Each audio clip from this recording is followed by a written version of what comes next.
Welcome to the Roth Effect. I am your host, Carol Roth, and today we're doing things a little bit differently. First of all, if you are listening to this via audio, we are doing video as well. So if you want to see my big hair clamped down with the headphones here and my Chicago Blackhawks sweatshirt, you might want to search out the video.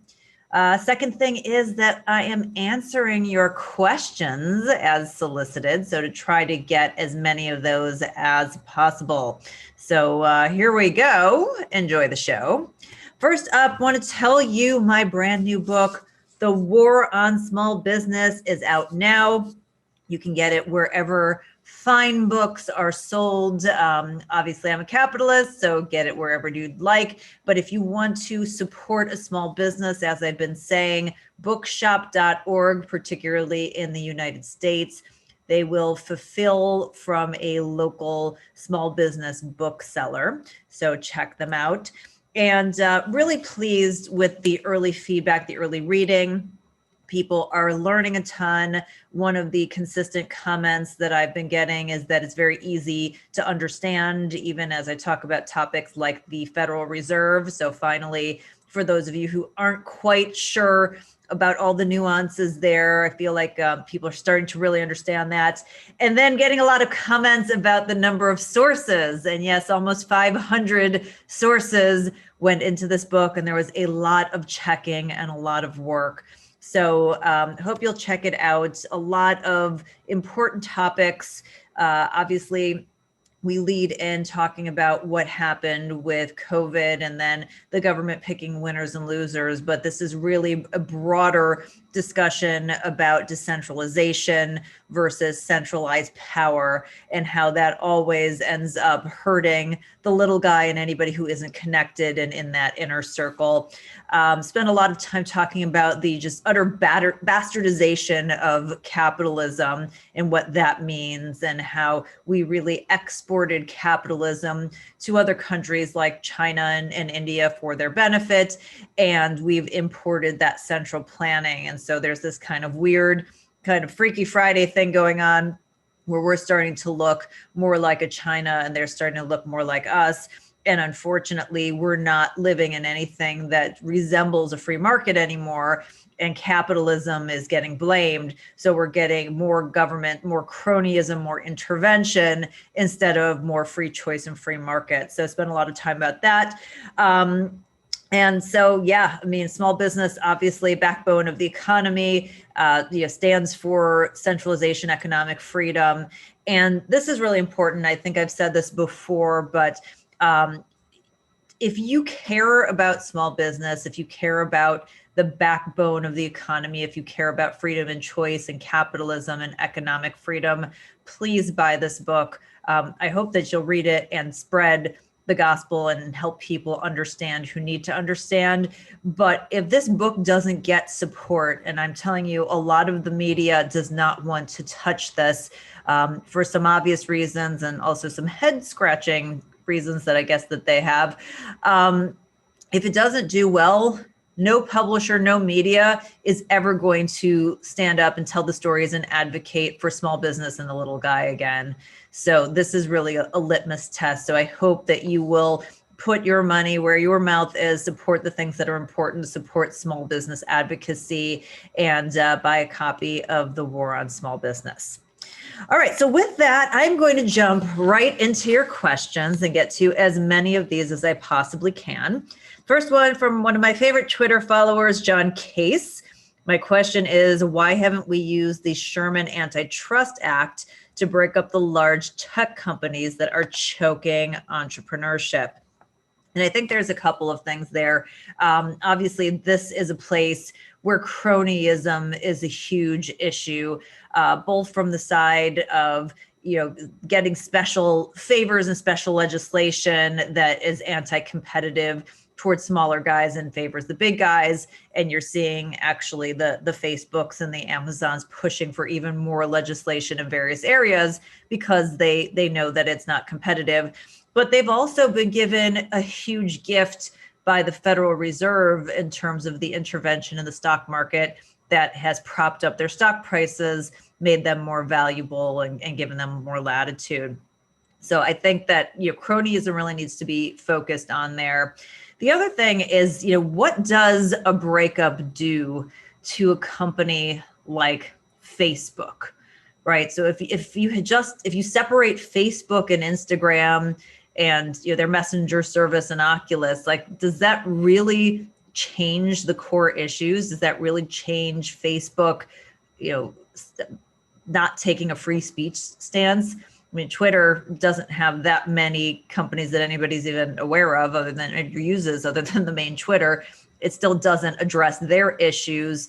I do think when it comes to Amazon, at some point, you're going to have to answer the question of whether antitrust applies, very much horizontally as much as it does vertically in terms of consolidating an industry. If you're the key player in like every possible industry, is that an antitrust issue? So I do think with that company, that's something to watch.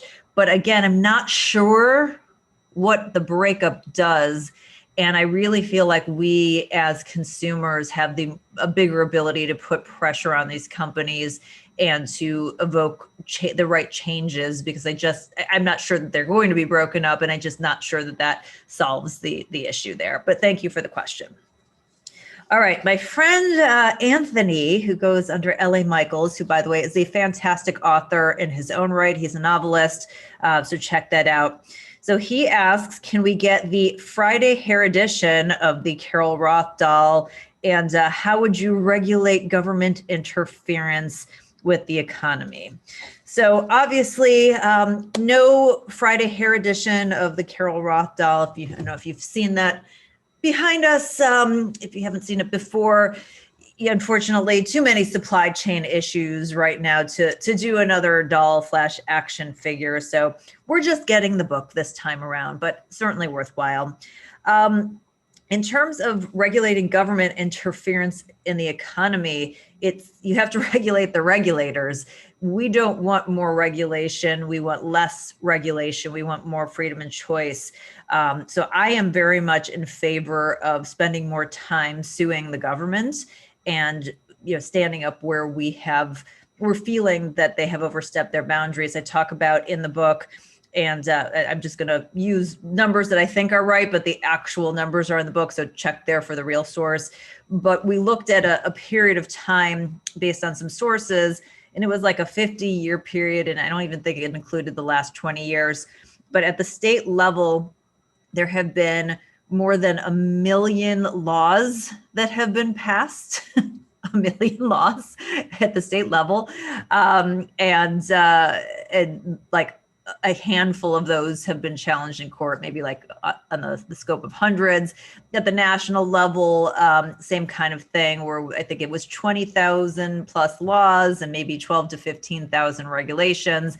And again, only hundreds of those have been challenged. So I think instead of these big donors backing, some dude or some gal to go into Congress, I'd be spending more time suing and saying you're overstepping your boundaries. These are things that are non-constitutional, and stopping that action, because right now we're putting up with it and we're just allowing them to take power that has not been granted. So I'd be looking for every angle possible to do that, because I think that's good. I know some people have also suggested that maybe it's time for a constitutional convention.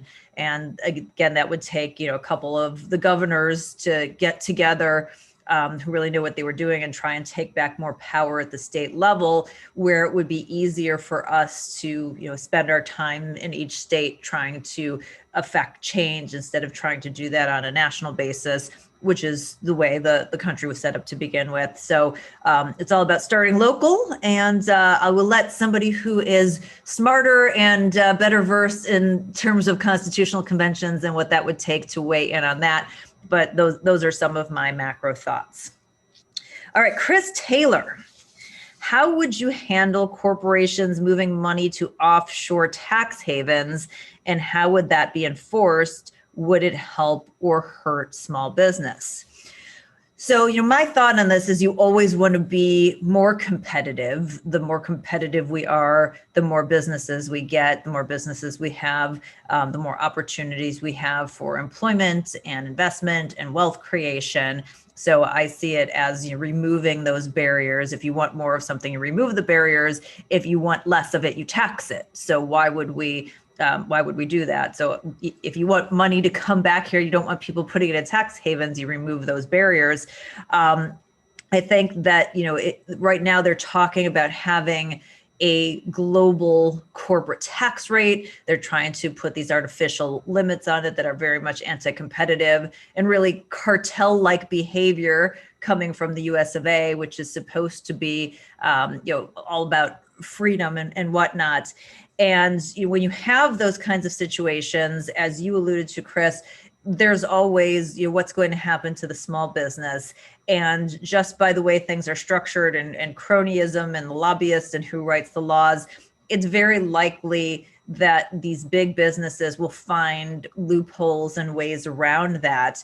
But 1.4-ish million small businesses are structured with C Corp entities and would be subject to these higher taxes. So we know what happens anytime you go after the big guys, it ends up falling on the small guys.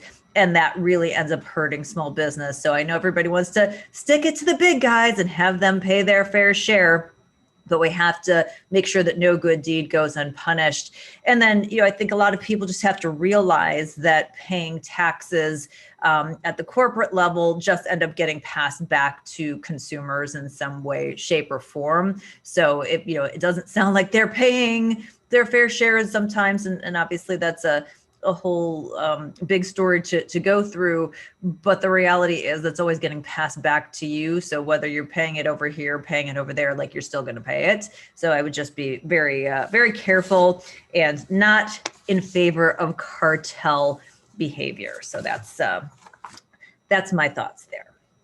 All right, Durham Writing says, what's your take on the Democratic initiative to reduce direly needed grants using targeted EIDL advances? Many whom applied expected a $10,000 grant. Many have found a large debt offered in place. Low-income area policies were introduced after millions qualified. Well, bait and switch by the government and them not doing right by small business. Go figure. Written a whole book about that. So I think it goes back to some of the issues around eminent domain that I talk about in the book, which I've sourced from a number of different places. But the bigger issue during COVID, whether it was related to PPP or other things, is that it just was not just compensation. What government on a local basis did to many small businesses was say, we're going to take your property for the public good. And that is eminent domain.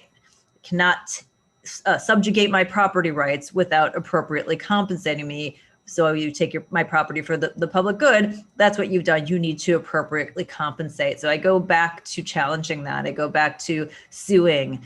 Find a sympathetic attorney and initiate a lawsuit, and maybe you can get a bunch of small businesses together. But I think that's kind of the first place that I go to. But again, this is the bigger macro problem about the government picking winners and losers when they say, okay, well, we're going to do a restaurant fund. Well, what about dry cleaners and nail salons and gyms and boutiques, and does a bar qualify, and so on and so forth? There should be no picking of winners and losers. We should have freedom and choice, and we should have the government getting out of the way. So either you qualify for everybody whose business was hurt by government mandate, which is not a bailout, it's due compensation, or you don't. And that's kind of the bigger issue there. All right, Michael Utley, is capital gains tax social engineering? So, all taxes where not everybody is paying the same amount is social engineering, right? If there's any sort of differential, if we're not all paying either by use or an entrance fee, then there's some level of social engineering to it. The challenges around capital gains, first of all, is that it's money that not only are you already taxed on, so this is after tax dollars, but it's money that you're putting at risk. And I think this is one of the big concepts that has been lost. Part of it's been lost by the actions of the Federal Reserve, which I talk about in detail in the book. But risk compensation is critical to allow people to take appropriate risks, right? You're not going to put your money at risk unless you're going to be appropriately compensated for doing so. And the more risk you take on, the more you should be compensated for it. And so, that's a cornerstone of what has made us so successful, is the ability to take capital, to put it at risk, and to earn a return on it. That has helped propel the free markets to the point of, where we are today and how we've been able to create so much value. So unfortunately, there's been a ton of disruption to that. And as I mentioned, the Federal Reserve has done that in large part in terms of suppressing interest rates. So we don't really know what that appropriate compensation is for taking risk. But if you start doing things like taxing capital gains, and now you're going to tax risk capital, it's going to change the way that people take risk, and it's not going to be to the benefit of innovation. You're going to be a lot more risk averse. You're going to require a bigger return for the risk that you're taking on to compensate you for the tax that you're now going to have to pay if you happen to be right. So when you take fewer risks and you have the government interfering to take fewer risks, we have less innovation. And ultimately, it ends up hurting riskier businesses. And who are riskier businesses? Drum roll, please. Small businesses, right? Startups, venture capital, the smaller guys. The Amazons are going to continue to get their capital. So again, it's one of those things. It sounds great. We're going to tax the Wall Street guys. But the unintended consequence is the disruption of risk by central planning. And that is a bad, bad thing. If we want to really do this, we need to remove barriers and get more people involved in wealth creation.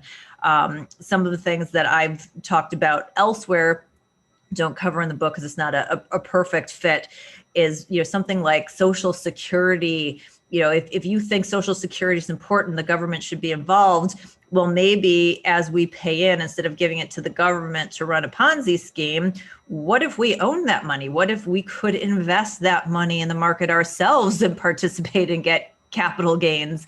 And we can still have a safety net by having maybe part of the employer contribution go to people who aren't working's accounts. And then we have ownership over them. We have something that we can pass on to our kids, and we have more market participation and more opportunity for upside. I think those are the things that we would do if we actually cared about taking care of more people and making everybody more wealthy, and not playing this like weird envy game that sounds good in theory, but always ends up favoring the big guys, hurting the little guys, and overall hurting economic opportunity and innovation across the board. All right, Jake Thomas. In order to understand the full depth of the left-wing attacks on small business, one must understand Econ 101.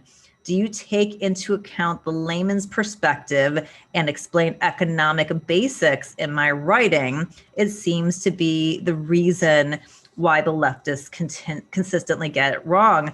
And I think that that's true. I think that a lot of us across the political spectrum have identified the same kinds of problems. We just disagree on a solution. And if people better understood the economic outcomes of things like trying to tax capital gains or trying to tax minimum wage, I feel like there would be better outcomes. So I feel like that's really one of my hallmarks, is trying to break down, and I call it Sesame Streeting, these big concepts and making them more accessible and understandable. So I talk about the Federal Reserve, gets an entire chapter, and try to explain everything in a way that's easy to understand. And I have gotten, as I said, feedback that people are really getting it. So that's great. I talk about what capitalism versus cronyism is. I spend time talking about the concept of even greed and giving examples of, when Uber does surge pricing, everyone thinks Uber is greedy, but when they're not busy at all, and maybe they need to get a coupon to spur more demand for their services, and you use a coupon, that you're never greedy in doing so. So I try to give those everyday examples and try to put things in context so that people can better understand the economics that perhaps they never learned in school or learned wrongly or whatever that is. All right, I've got a lot more of your questions to answer, but first I want to take a quick minute to talk about our sponsor.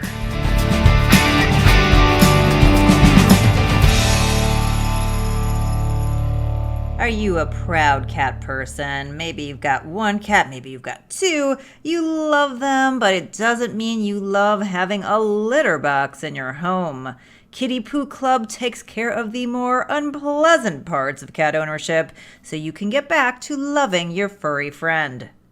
Kitty Poo Club is a convenient all-in-one monthly litter box solution. Every month, Kitty Poo Club delivers an affordable, high-quality recyclable litter box that's pre-filled with the litter of your choice. The boxes are leak-proof, eco-friendly, and have a fun design for every season. So when the month is up, just recycle the box and Kitty Poo Club will automatically deliver a new one to you. No changing used litter and no more cleaning the box. You can customize your order based on how many cats you have and choose from 4 different litter types. Kitty Poo Club has a no-risk satisfaction guarantee, and you can easily customize or cancel anytime. And right now, Kitty Poo Club is offering you 20% off your first order, plus a free dome, free scoop, and free shipping when you set up auto ship by going to kittypooclub.com/Roth.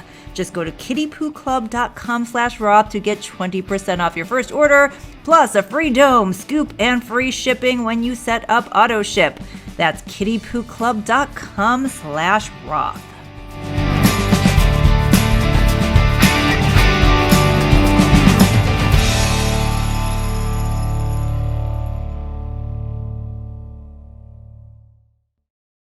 Okay, I am back here with questions. And again, thanks so much for submitting these. These are fantastic. I'm going to try to get to as many as possible. Next one up is Dominic Siebert. And he asked, how many government agencies would you like to shut down?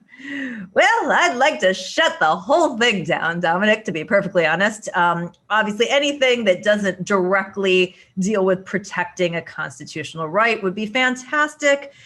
And, that would be great. But I think that, the realistic standpoint is that you first would have to make everything smaller, and then you could kind of talk and pick and choose and see what kinds of things could be outsourced to have a more of a free market slant. Like I said, something like Social Security, even if it was done by government mandate, there's no reason the government needs to be managing it for us. So I think I would be looking at those big chunks and trying to find a way to get that out of the government's purview. But something like the military, obviously the military protects our rights. That's important, but that doesn't mean that we couldn't go through and find tons of efficiencies in the military. There's actually a great study, and I'm going to drop the ball. I'm not sure if it was Cato or Heritage. I can find it if anybody's interested. But they talk about how just like changes to travel policies could save millions and millions of dollars. So I think it is about going through, figuring out which of these things are actually things the government should be doing, and what kinds of things need to be moved out of the government purview and what things need to be slimmed down. So it's not necessarily just about shutting this agency down. It's about realigning the whole system, because obviously we don't have experts in charge. We have a total clown show, and they're not doing anything well, and they certainly aren't set up to do anything well. So let's have them focus on the few things that they should be focused on, and then we can worry about getting some better people in. But yeah, I mean, this is a tear down. This isn't a light remodel with some wallpaper. This is a tear down. All right, Dawn, what advice would you give to people considering starting a new business in the wake of the last year that we are still definitely riding? For existing ones still trying to make it long term, is there something new or changed or guidance that you would add to help longevity? So this is a great question. And I think, I had written a book 10 years ago, The Entrepreneur Equation, that talked about all of the risks that you have owning a small business, which are numerous. It's very difficult. And then I missed the top one, which I talk about in this book, which is now the US government. So I think you have to know your risks. And from my standpoint, I would be shifting a lot of things around. If I had a storefront, I would be thinking about, is there a more online, non-in-person scenario that I could be leveraging. I would also have a cost structure that's more flexible if possible, and try to automate it as much as possible, and be very careful about how many employees you're dependent upon, because that's become a whole other to do. So I think it really is about thinking about the alignment of your business model, and is there a different version? And obviously, if you are cutting somebody's hair, that's not necessarily something you can do, which I understand. But for some businesses, you're really taking the opportunity to think about, 5 years from now, 10 years from now, if this kind of thing happens again, if the government has felt emboldened and they decided to come with additional regulations, they raise minimum wage, they don't allow for independent contractors via the PRO Act, all these different things that they could potentially do to your business. If you've got a website, all different kinds of compliance and tax things that they can do to just, increase that administrative burden and have you spending less time running your business. I would be thinking about all those kinds of things and ways that you can rework this business, or maybe find a different business that has more of those things. It makes it easier, because it is not going to get easier for small business owners, at least for some time. We're going to obviously do our work and try to advocate, but it's going to be a grind. Don C. Williams Jr., when can we stop calling Bitcoin a legitimate payment platform or store of value, especially once FedNow is released? So I think this goes to a broader discussion. I think crypto is very interesting, and it's interesting in the same way small business is interesting in this whole discussion about decentralization versus centralized power. The reason cryptocurrency had such a fierce following to begin with is that people don't trust the government, including the government adjacent Federal Reserve, and all the things they've been doing that have devalued the US dollar and the world's reserve currency. And the government continues to spend, and we continue to rack up debt. And there's just a lot of concern there that is entirely legitimate. And people are nervous. And so they're looking for a decentralized way where central bankers aren't coming together to make these decisions. So I think that fundamentally makes a lot of sense. I think in terms of whether crypto, at least today, is a currency versus an asset class, you have to look at how a currency is usually defined. And it's usually defined as a unit of account, a medium of exchange, and a store of value. Obviously, it's not a unit of account. Everybody, converts that to dollars. So that a Bitcoin doesn't mean something. A medium of exchange is still quite clunky. So that's still not something that has been used on a widespread basis. And from a store of value standpoint, obviously, there's wild fluctuations in the price, and we've seen it over the last weeks. And so, I think that it hasn't quite gotten to the point of store of value. And obviously, we still have some issues with centralization in terms of big names having big ownership of it, and China's role in sort of potentially manipulating it.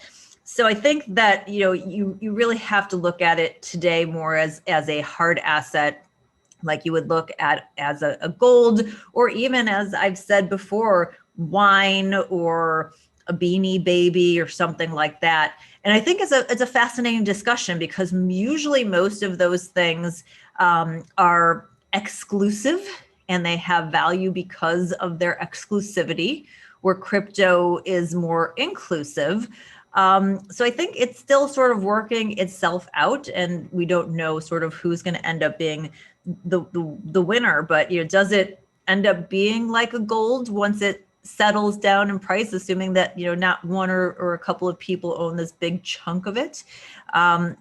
It's possible. I mean, gold has other uses, and since the beginning of time, we've had a social contract putting a value on gold, but certainly the value that we put on it from a utility standpoint, making necklaces or whatever, is a fraction of its overall market cap. So there's sort of a different level of social contract there. So I think you need to keep an eye on it, and it potentially can be this new asset class. But in terms of the currency, obviously, as you alluded to, these central bankers don't want to give up their power. And we have a stock market that's denominated in dollars. We have trillions of dollars that are going into the U.S. government to spend via our tax dollars that are denominated in dollars. You have a military attached to the U.S. government. So you have a lot of things there, a lot of structural things where they're going to try to protect that dollar for as long as possible. And again, I think that's kind of the fight of centralization versus decentralization. No doubt we need to rein in the Fed and stop what they're doing to the dollar. But does that get replaced by a crypto? Maybe. And it might be something that hasn't even been invented yet. Obviously, this is all nascent and evolving, but it's certainly a fascinating discussion. But I think that those are kind of the key points to keep an eye out for. All right, Curtis Johnson. Did you ever have writer's block? And if so, what advice do you have for making progress on authoring books? What was your daily process for making progress? I'm very lucky. I actually really enjoy writing. Sometimes I don't feel like writing. So in a project like this, I actually calendared it out and forced myself every day, starting in the morning, to make a certain level of progress to meet my deadlines. And my deadlines are always very far ahead of any actual deadlines that I might have from my publisher. So that's kind of what I do.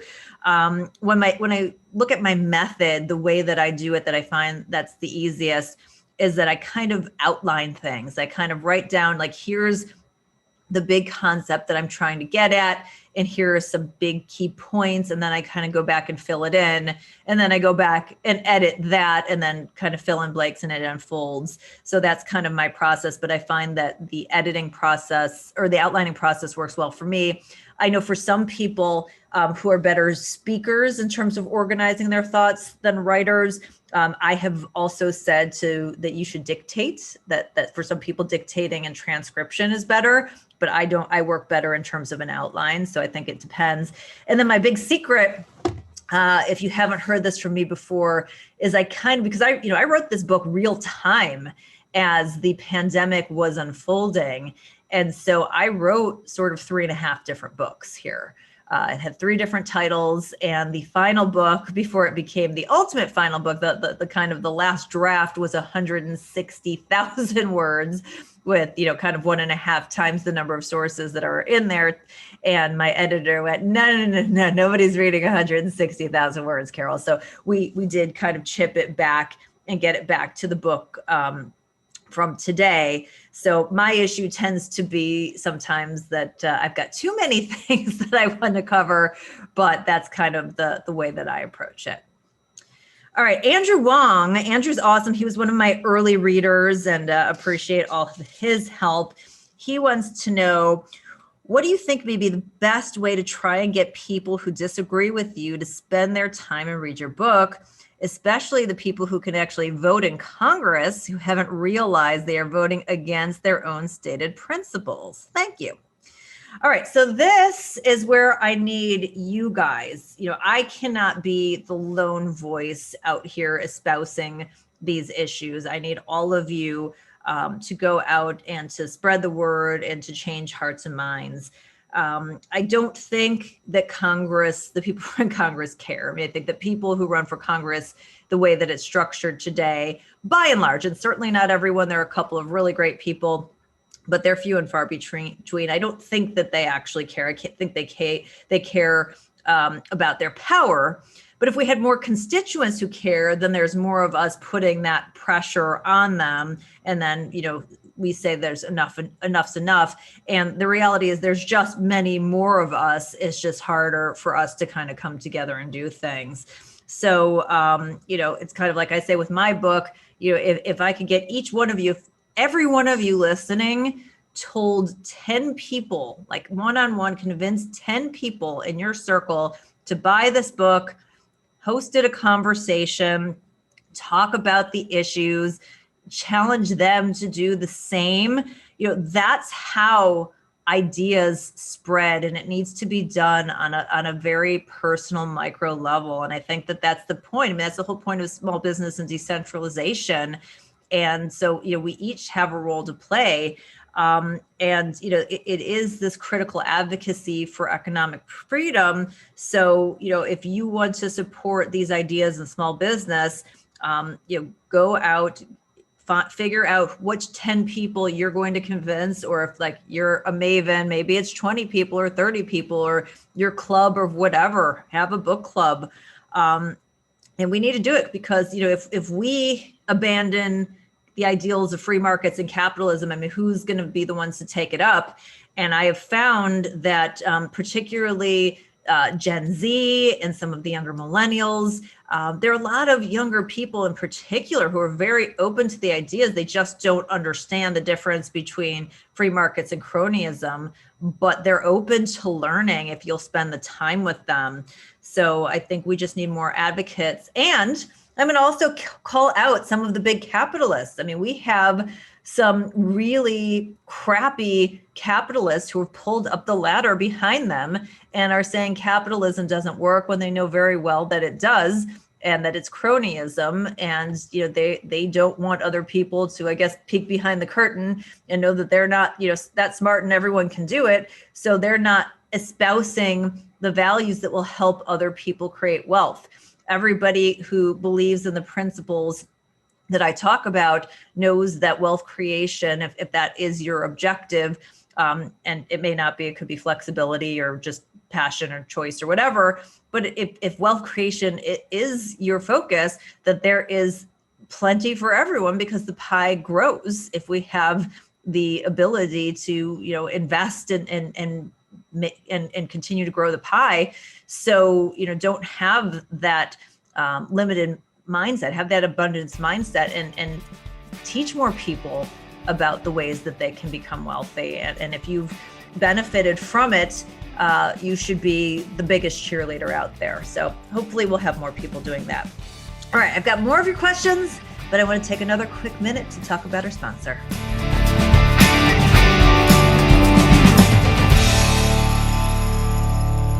If you're serious about cooking, you should invest in your kitchen tools. Made In's cookware and kitchenware products are used by thousands of the world's best chefs. Now, as you probably know if you've heard anything from me, I do not cook that well or that often, but I have sort of gotten more up to speed during the pandemic. And the one thing that I am pretty decent at and getting better is egg products. I cook a lot of eggs. So I tried Made In's 12-inch non-stick frying pan. And the first thing is when I got here and I unboxed it, my husband was like, "Oh, I'm so excited. That's so cool." Probably because he thought he was getting a meal, but actually because he had been hearing about the products, perhaps from some other guys who have wives who actually cook for them. But he was really excited. And I tried it. It was awesome. As I said, I don't think it was an increase in my skills, but the eggs were not only better cooked, but it was very easy to clean. And for a lazy person like me, that was a tremendous, tremendous benefit. Now, if you're not familiar with them, Made In produces professional quality cookware and knives for those who love to cook and those of us who don't really love to cook but find it to be a necessity. They source the finest materials and partner with renowned craftsmen to make premium kitchen tools available directly to you without the markup. Made in products are made to last, and they offer a lifetime guarantee. Their cookware distributes heat evenly, probably why my eggs were cooked better, and can easily go from the stove top to the oven. And their knives are fully forged, perfectly balanced, and stay sharp. They have 28,000 plus 5-star reviews, and their products are used by some of the world's best chefs at Michelin-starred restaurants around the world, and me, who can barely cook. Made in, better cookware for better meals. Now, right now, Made In is offering our listeners 15% off your first order with the promo code ROTH. This is the best discount available anywhere online for Made In products. So go to madeincookware.com/Roth and use the promo code ROTH for 15% off your first order. That's madeincookware.com/Roth and use the promo code ROTH.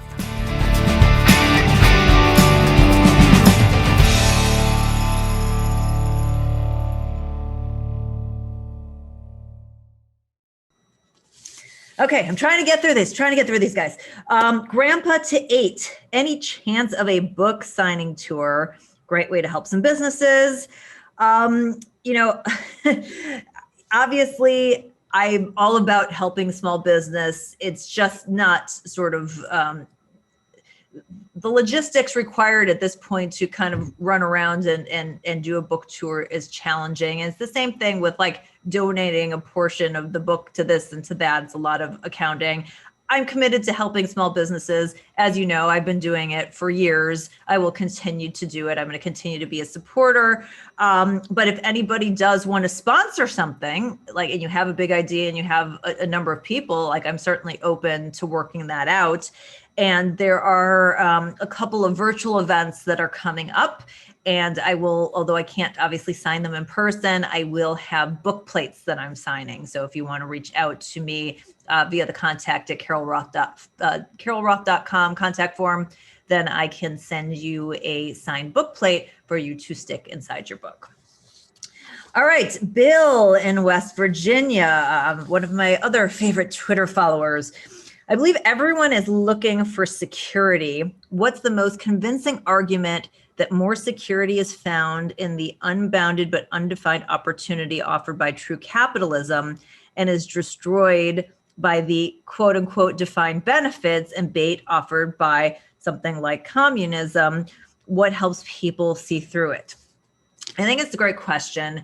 And I think this is just like pretty much common sense that obviously nobody is going to care more about you and take better care of you or your interests than you. That is basic human nature. Like, it doesn't matter if you think that there's like Mother Teresa is going to come and run the government. Like, she does not have you in mind. And I'm sure she's lovely, but whoever is in there, they have their own agenda. They are not going to take care of you. And I also, if you think about it, I mean, who's the last person you met who got wealthy on the government dole that wasn't a politician?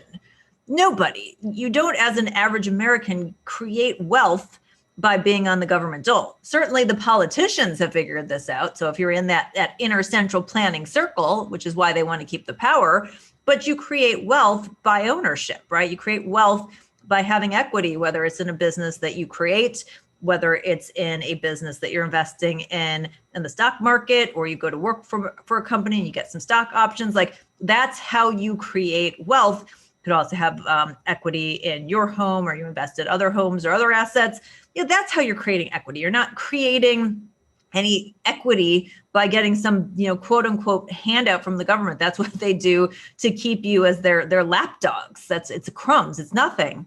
So I just kind of feel like you just have to cut through and also give people the confidence. We've spent so much time telling people they can't, or they're victims.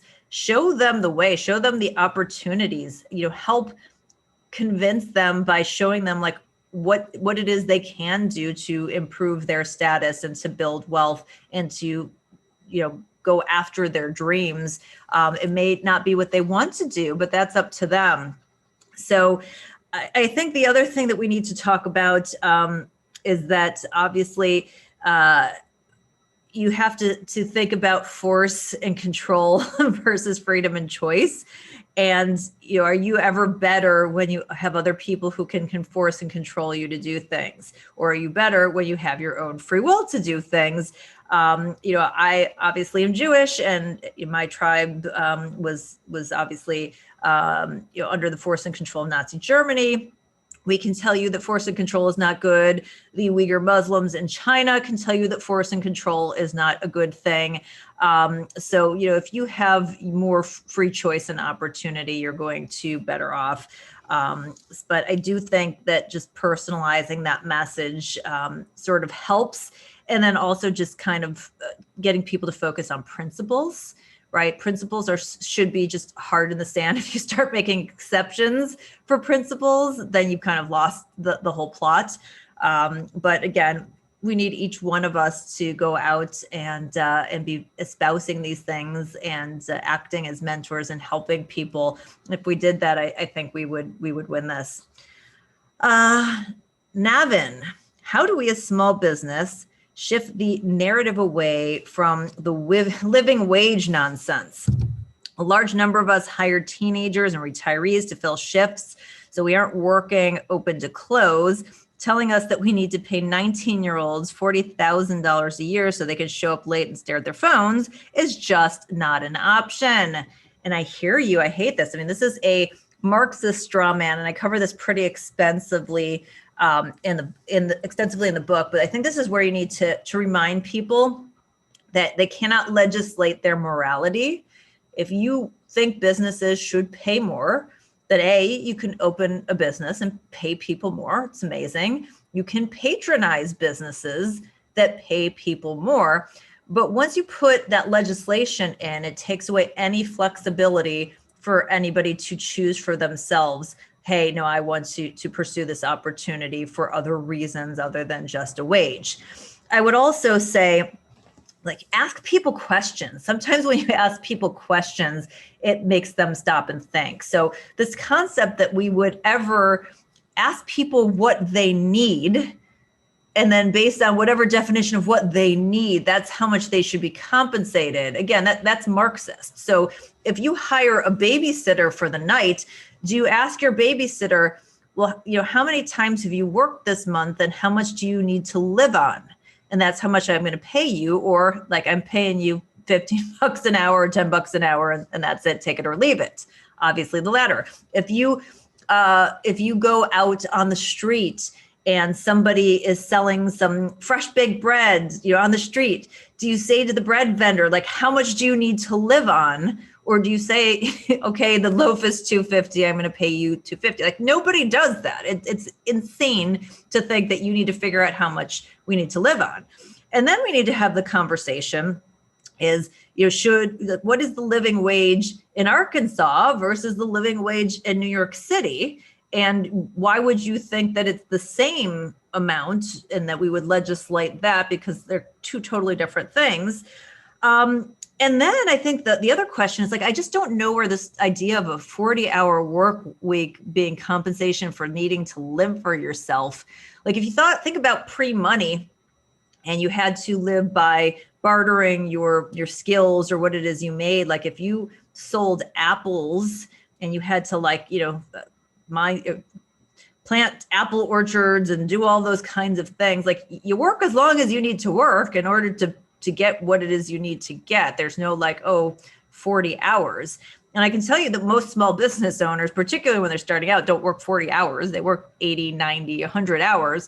So yeah, if you are working a minimum wage job and you have no skills and you have to live on that, you need to support a family and you don't have other people that are helping you out, you should be working more than 40 hours a week. That's on you. That's not on other people to figure out for you.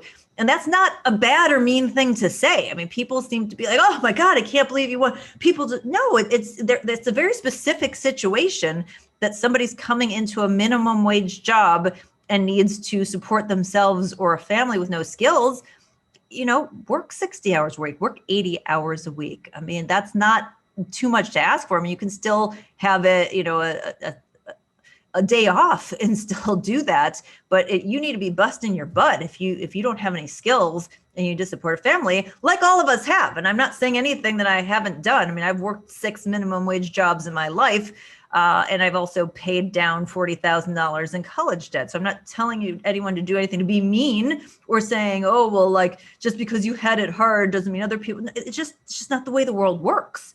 And if you start pushing this nonsense, as we talk about with unintended consequences, it's going to push up not only the wages of unskilled workers, but it's going to push up the next level of wages. It's going to push up the next level of wages.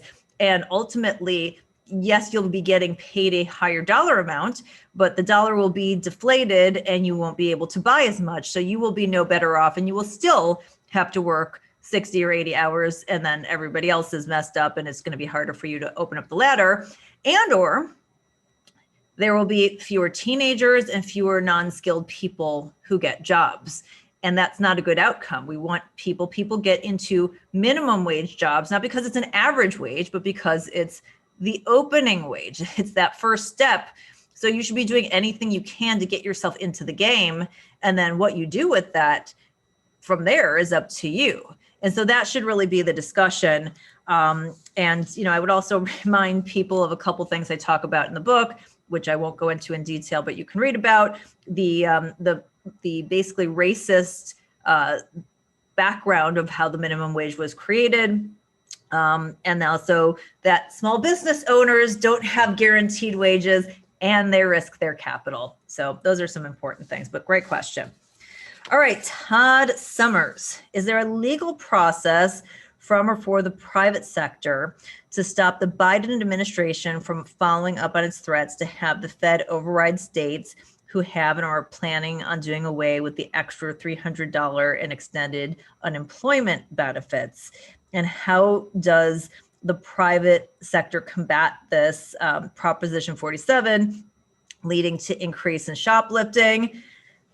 It goes back to what I said earlier. Sue, I think it's use the court system. They're not protecting rights. We've got to stop them. If your business is affected by this, sue. All right, Donnie Dunk, how do you prepare for an economic collapse caused by the Fed taking over MBS, mortgage-backed securities, while simultaneously lowering interest rates, which fueled home equity in a housing crunch? Once inflation prevents printing, the house of cards falls. My guess is land and grow your own food. I mean, yeah, that's a really good question. Certainly, this is a discussion that many people are asking, and in what kind of hard assets you might need if there is this ultimate collapse. And I do think, there's a vault somewhere in the Scandinavian country that the vault has seeds in it, because they know if the apocalypse comes, that's what we're going to need. We're going to need seeds to plant our own food. But yeah, I mean, certainly I think the more equity that you have in your home and the more that you can pay down is probably a good thing. Guns and ammo, always a value for that. And this is the multi-trillion-dollar question. I really wish I had a great answer for it, something that we talk about all the time.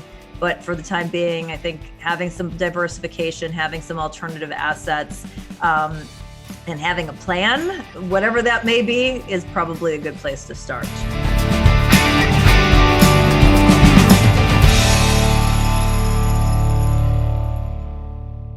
I spend far too much time sitting on my tush in front of the computer, which means I am always trying to find a good, comfortable chair. And I finally did it. I got a new X chair.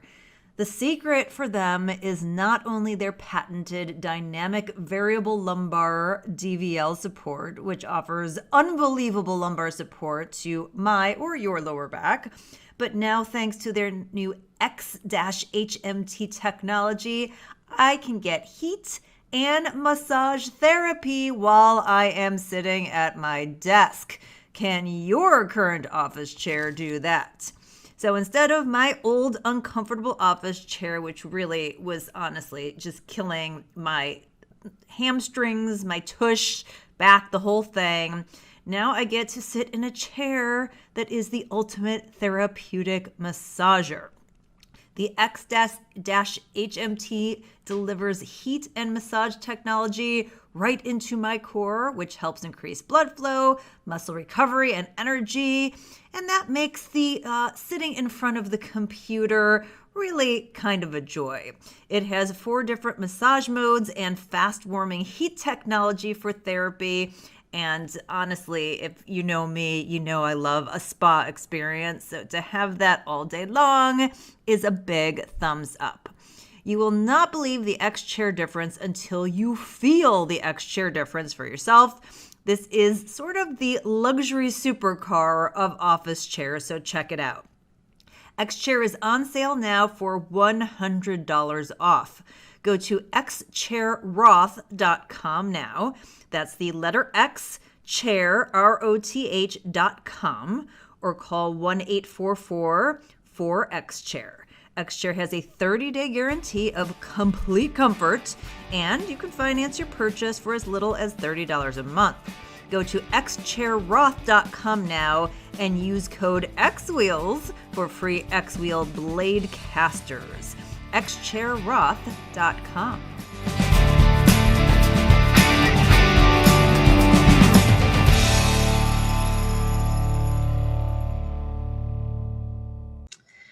Hud asks, how much money does Wall Street big business donate to our leaders in Washington, D.C.? And it's a lot. And the funny thing is that Wall Street and financial folks actually donated more to Biden than they did to Trump. Not sure how they're feeling about it by that. But yeah, you've got all kinds of, millions and billions of dollars from Wall Street, big business lobbying, union and special interest lobbying. And I actually go into that in the book and give some specifics around some of those lobbying dollars and what it looks like and how that leads to cronyism and why, why these politicians think it's so important. But that's the whole crux of it, is that you get these big entities that have the big money that they can donate to keep these guys in power, and it becomes this vicious cycle. And it's much easier to get that money from a combined union interest or a big business or some big connected folks that have a lot of money than it is from every small business. And that's why we end up as too small to matter or too hard to control, or perhaps both. Jay asks, will you run for Senate? No, I feel like I'm better used elsewhere. And, I just, I have no interest in power, which unfortunately is probably exactly why you would want me to run for Senate, and exactly why I won't run for Senate. It's of no interest to me. So those were your questions. I hope that that you found some value in those that I answered, if they were yours or somebody else's. And as my plea again is, I need your help. I need your help in spreading these messages. So please, the book is out. Order copies. Order for yourself. Order for people who need to read them. Friends and family, they make great gifts. As I said, I'm a capitalist, so you can order from wherever serves you well. But if you do want to support a small business, consider bookshop.org. And as I said, let's just use the number 10. If each of you can get 10 people to buy this, and you can share those ideas with 10 people and then pass that challenge on to them, it's going to help spread the ideas. It's going to keep the conversation going, especially young people. They're the future of this country, and getting them while they're young, before they're indoctrinated, is super important. It's going to change the trajectory of this country. The book is very readable, so somebody who's younger should be able to get their head wrapped around it. And I have some pop culture references like Cardi B, so that should at least keep their interest. Any ideas that you have otherwise, I'm open to. And that does it. Oh, I've got a now you know. This is my podcast, so I should probably do a now you know. So my now you know that I'm going to tell you is that one of my favorite bands of all times is The Police. And Sting is also one of my favorite singer-songwriters. Just love him. And if you didn't know how he got his nickname Sting, is that when he was in a prior band to The Police, this kind of jazz band he played as a teenager, actually, he wore this yellow and black sweater that his girlfriend, I think, had actually made for him. And one of his other fellow musicians in the band, told him that the sweater made him look like a bumblebee. So, he would wear it all the time. So they started calling him Sting, and that ended up sticking. And to this day, everybody calls him Sting. His current wife, Trudy Styler, calls him Sting. His kids, everyone. And it came from all the way back then when he had this black and yellow striped bumblebee-looking sweater. So if you didn't know how Sting got his nickname, now you know. All right, so that is it for me. Again, thanks for sticking with me. I hope you like this format. We should definitely do it again. So if you have more questions, send them in. Tweet to me, and please pick up The War on Small Business and subscribe to the Roth Effect so you never miss an episode. See you guys soon. Thanks. Ricochet. Join the conversation.